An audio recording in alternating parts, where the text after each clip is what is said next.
They weren't just banned. They were buried.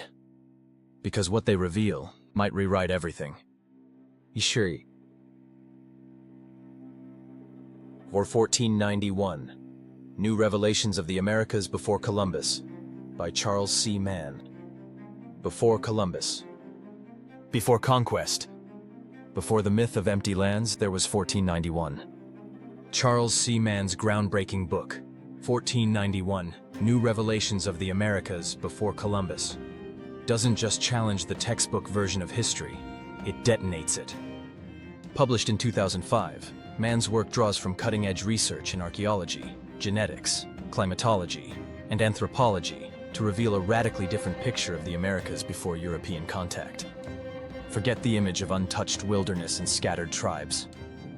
Mann reveals a continent teeming with advanced civilizations, massive cities, and ecological engineering that rivaled, and in some cases surpassed, Europe. Civilizations lost to time, the Amazon rainforest? Not a pristine jungle, but a human-shaped ecosystem, cultivated by indigenous fire techniques and terra preta, engineered soil. The Great Plains? Managed by controlled burns to encourage bison migration and crop growth. The Mississippi Valley? Home to Cahokia, a city larger than London in its time, with monumental mounds and complex trade networks. Tenochtitlan, the Aztec capital, had running water, botanical gardens, and sanitation systems that outclassed European cities. Population shock. Mann argues that the population of the Americas in 1491 may have rivaled or exceeded that of Europe, possibly 100 million people. This flies in the face of the empty continent myth used to justify colonization. Genetic engineering and agriculture. Indigenous peoples didn't just farm, they engineered crops. Maize was developed from wild teosinte through selective breeding, a feat Mann calls humanity's first great act of genetic engineering. The Inca built terraced farms and irrigation systems that defied gravity. Amazonian cultures created dark earth, fertile soil that still baffles scientists. Why it was buried, the myth of the noble savage and the untouched wilderness served a purpose. It justified conquest. It erased indigenous achievements. It made genocide easier to ignore. Mann's book was banned or challenged in some school districts for being too political, too disruptive, too dangerous. But the truth is this: the Americas weren't discovered. They were invaded. And 1491 is the map to what was lost. It's not just a history book. It's a resurrection. Shetsum, the Anarchist Cookbook by William Powell, published in 1971. Banned in multiple countries. Linked to criminal investigations. And still, one of the most downloaded books in the world. The Anarchist Cookbook isn't just controversial, it's radioactive. Written by 19-year-old William Powell during the Vietnam War era, the book contains instructions for homemade explosives, surveillance evasion, sabotage techniques, improvised weapons, and radical political theory. But beneath the recipes for chaos lies a deeper message. Powell believed the US government had become tyrannical. He saw war, surveillance, and systemic oppression. And he wanted to empower citizens to resist by any means necessary. What's inside? How to make nitroglycerin, TNT, and smoke bombs. How to build bugging devices and scramblers. How to evade surveillance and sabotage infrastructure. How to survive off-grid and resist authoritarian control. Fallout and Controversy. Banned in Australia, the UK, and several US states. Blamed for inspiring domestic terrorism, linked to school shootings and bomb plots. Powell himself later disavowed the book, calling it a youthful mistake. But here's the twist. The book's real threat wasn't the recipes. It was the idea that history and power could be disrupted from below. Authors regret. Powell converted to Anglicanism in 1976 and spent the rest of his life trying to get the book pulled from circulation. He worked in education, conflict resolution, and disability advocacy, trying to atone for what he'd written. But the copyright belonged to the publisher, and the book kept selling. Why it was buried, governments feared the book not just for its content, but for its symbolism.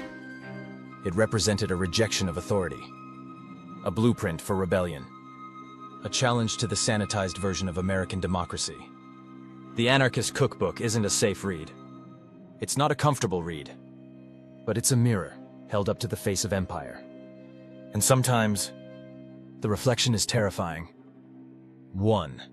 A People's History of the United States by Howard Zinn. History is written by the victors. But what if the losers kept receipts? Howard Zinn's A People's History of the United States flips the script. No founding fathers on pedestals. No sanitized patriotism. Just raw, unfiltered truth told from the bottom up. Published in 1980, Zinn's book chronicles U.S. history through the eyes of slaves, indigenous peoples, factory workers, immigrants, women, and dissenters. What it reveals. Columbus wasn't a hero. He was a genocidal colonizer. The American Revolution wasn't for everyone.